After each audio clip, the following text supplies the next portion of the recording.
to welcome you to this beautiful and historic park, Republic Square Park. And it just so happens that earlier this week I was sitting under that oak with local Austin historian Ted Eubanks, and I learned the history of this square.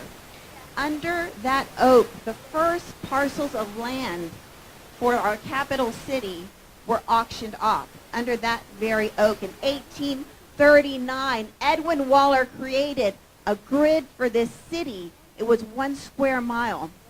In the center was the square for the Capitol, and then there were lesser squares for public squares, and we are in one of the remaining 3 public squares.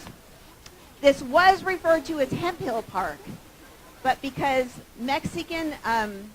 people of Mexican descent settled all around here, it was referred to as Mexican Park. And I tell you this, not just because of the parallel in history between the Mexicans who were trying to escape the Mexican Revolution and the brutality of that to come here, and this Mexican who wants to escape the brutality of Governor Greg Abbott.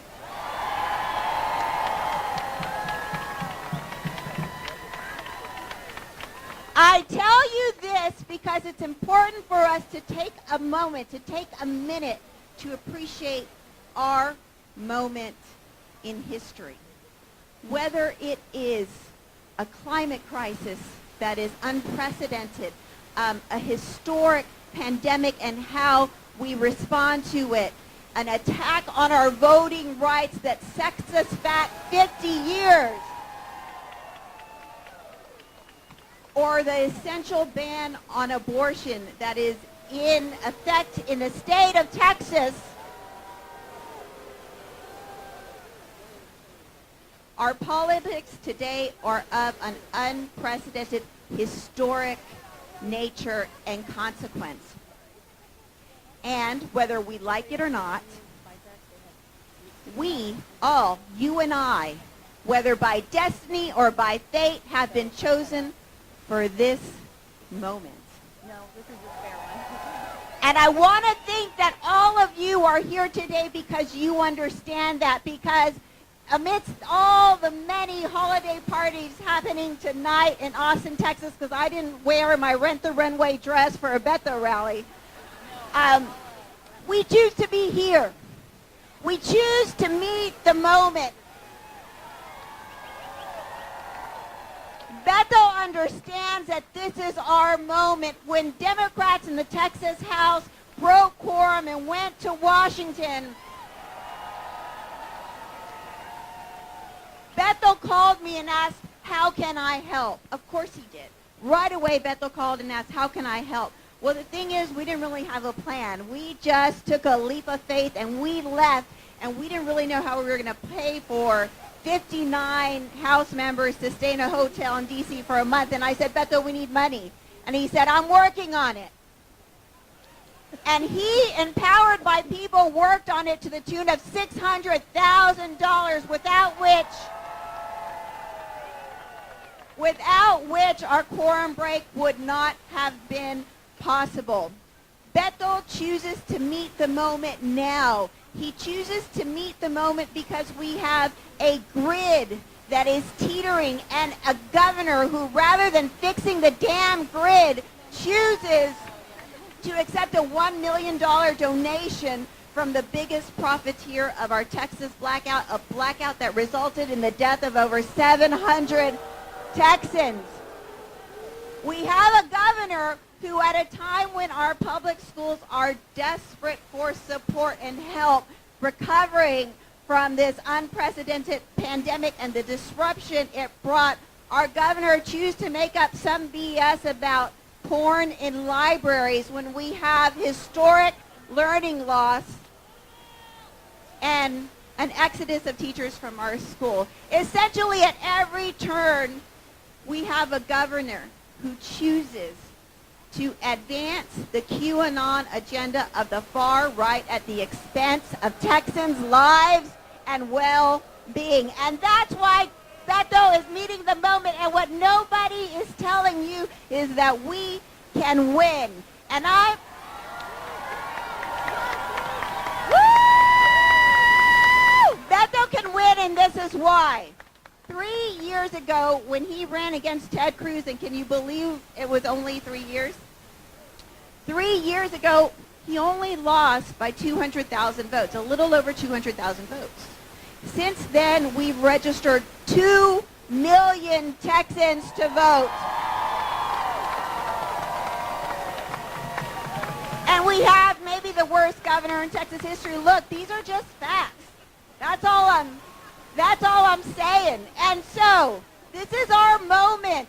But we have to work hard. We have to meet the moment with all we got. We have the candidate. Beto is running because he believes in us. He believes in our power, and if we believe in our power, we got this. Our power is the power of people. It is the only power that has ever changed anything in this world. And the people of Texas are ready for change. And the people of Texas are ready for Beto for governor.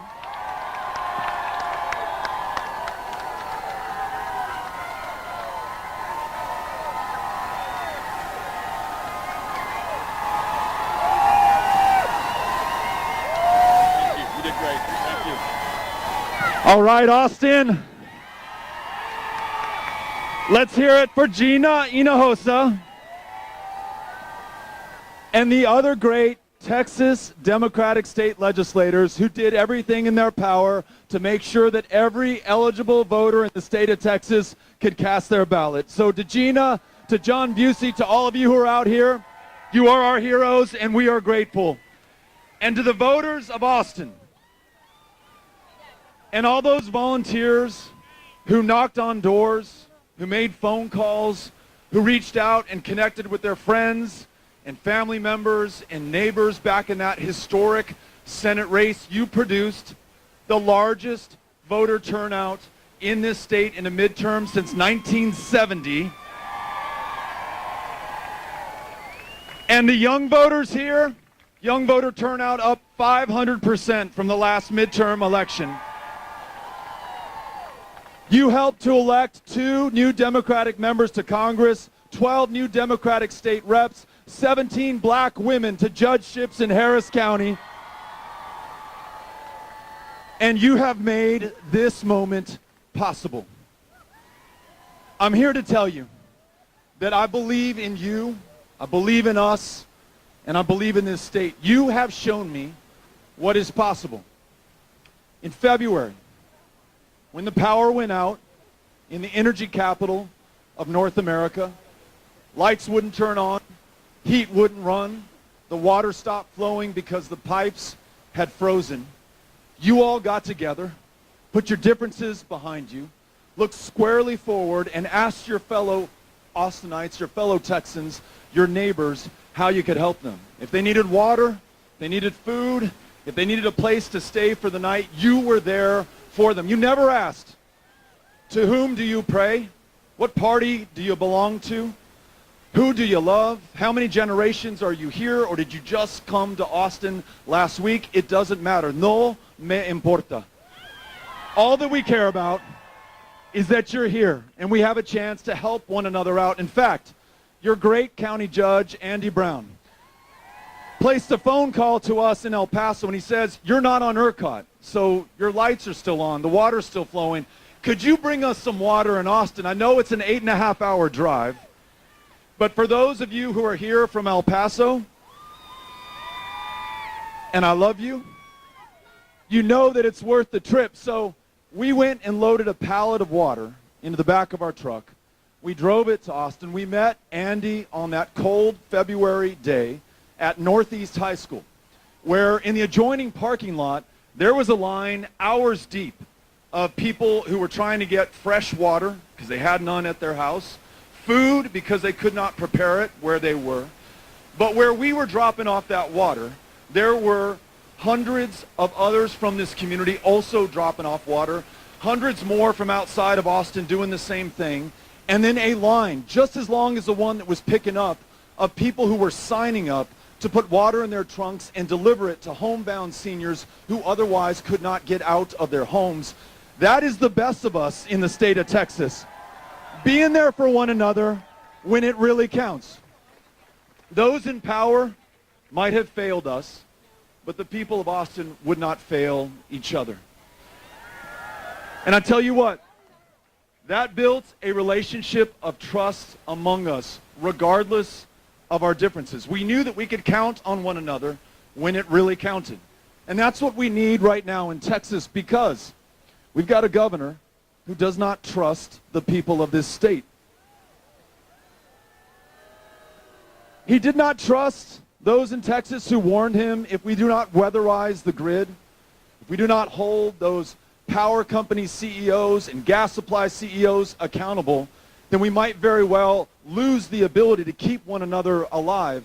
But he listened more to them because they write the campaign checks, and so they call the tune. And so 5 million went without power that February day, and in the weeks, in some cases thereafter, 700 people, including an 11-year-old boy, lost their lives, literally froze to death in this state, not because of an act of God or Mother Nature, but because the man in the highest position of public trust in the land had failed them, because he did not trust the people of this state. Well, I'll tell you what, we trust Texas, and we're going to make sure that we keep the lights on, that we keep the heat running, that we keep the water flowing, that we weatherize the grid, and we make the important political decisions to make sure that we can keep each other safe when it really counts. This governor, he doesn't trust, despite his rhetoric, law enforcement in this state. When police chiefs and sheriffs and the officers and deputies who work with them begged him not to sign a permitless carry law because it allows anyone in this state to carry a loaded firearm without a background check or any training whatsoever, and despite the fact that law enforcement had helped to deny 35,000 licenses to carry a firearm over the last 5 years because they decided that that person is too dangerous to themselves or to the people around them to be trusted with a loaded gun in public. Now every single one of them can do that, and the tens of thousands more who knew better than to even request a license to carry. Please ask Greg Abbott the next time you see him, why do you want criminals in the state of Texas to be able to carry a loaded gun in public? It's because you do not trust law enforcement, but we do, and when I'm governor, we are repealing permitless carry in the state of Texas. We're going to keep each other safe. This governor does not trust the voters of the state of Texas. And under the guise of election security and trying to prevent so-called election fraud, he has made this the toughest state in the nation, bar none, in which to cast a ballot or to participate in our politics. Last year, 7 million of our fellow Texans, though eligible, did not cast a ballot in the most important presidential election since the year at least 1864. And they did it not for any lack of love of this democracy, not for any failure in passion for the future of our country, but because literally the obstacles were placed in their way, preventing them from exercising this right in what is purported to be the world's greatest democracy. But let me tell you, I trust the voters of this state, be they Republicans, Independents, or Democrats, and when I'm governor, every eligible voter in Texas will be able to cast that ballot. Automatic voter registration, same-day registration, register to vote online, whatever it takes to make sure that your voice is heard, we are going to do it. And I was asked to make a quick public service announcement. If you are not yet registered to vote and you want to get registered to vote, there is a volunteer deputy registrar booth out here on the premises. Please get registered tonight. And to all my VDRs out there, you are my heroes. Keep it up. Let's go register, everyone. Y algo más. Greg Abbott does not trust Texas women. Make no mistake. Make no mistake, this abortion ban that sets a $10,000 bounty on the head of any woman in this state, any person who wants to assist in ensuring that they can access and abortion that can be cashed in on by any American anywhere in this country. It is not about being pro-life, because listen, if the guy was pro-life, you wouldn't have kids in the custody of Child Protective Services sleeping in the hallways or on the desks or dying in our custody and care. No, this is about controlling the bodies of women in this state. And so I tell you this, when I am governor, every woman in Texas makes her own decisions about her own body, her own health care, and her own future. Abortion will be legal in the state of Texas. The lights look so pretty when you're right on them. We are going to trust Texas. That is how we're going to serve the people of Texas. That is how we're going to win this critically important election. It takes all of us trusting one another, making that commitment to ourselves, to each other, to the generations that will follow us, and ensure that this is a better state for them and for everyone who comes down the road. We do this by signing up now. You can go to betofortexas.com, enter your information. We'll put you to work, and I'm going to warn you, we're not going to win this one by tweeting our way to victory or posting on Facebook or Snapchatting or TikToking, if that is a verb. We are going to win this eyeball to eyeball, face to face, door to door, reaching out to and connecting with our fellow Texans. At this moment of great division and polarization, we are coming together. We will not be defined by our differences. We will not allow them to pit us against one another.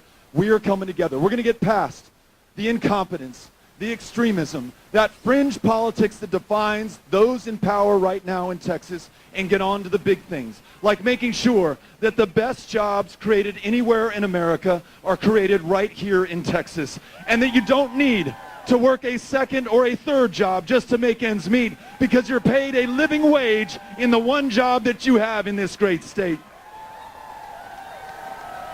And we're going to make sure that our kids in those public school classrooms receive the best possible education, because we're going to pay those public school educators their true value and worth, and make sure that they are not working a second or a third job just to make ends meet.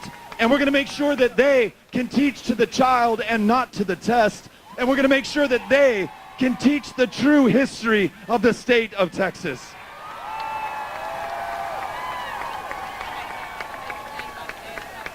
And then on the things that most of us, regardless of party, actually agree on, like expanding Medicaid and taking yes for an answer from the federal government when they're willing to spend 95 cents on the dollar to send billions to this state to make sure that more people can see a doctor or fill a prescription or take their child to a therapist in the least insured state in the country, and to attract more providers, not just to Austin, Texas, but to rural communities where those hospitals and clinics are closing down by the dozens right now, and then reduce the local property tax burden, because right now, anyone with diabetes or curable cancer or even the flu who does not have insurance and might otherwise die and takes themselves to a hospital and cannot pay, you and I end up footing the bill in our taxes. So we're going to bring that money to Texas. We're going to be well enough to live to our full potential.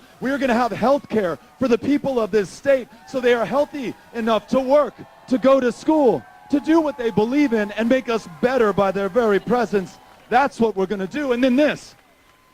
I've been warned that this may or may not be a popular thing to say in Austin, Texas, but when I am governor, we are going to legalize marijuana.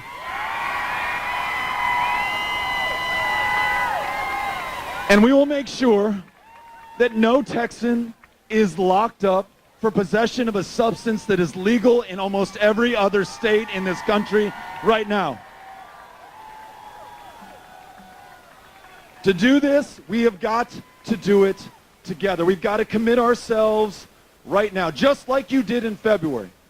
Put our differences behind us and firmly focus on the future of this state. It is not going to be easy, but it is absolutely worth doing. Together, we will deliver this state from a man who can literally not be trusted to deliver power to the people when they need it most.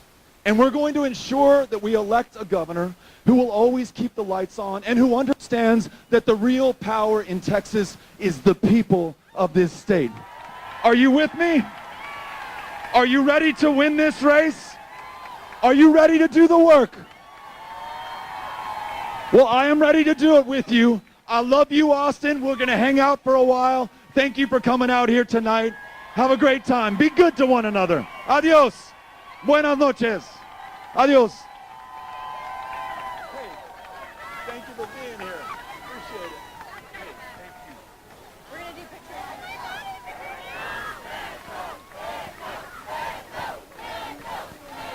Thank you all so much. Thank you all so much for being here. We're going to do a picture line. It's going to go this way through these stanchions and around.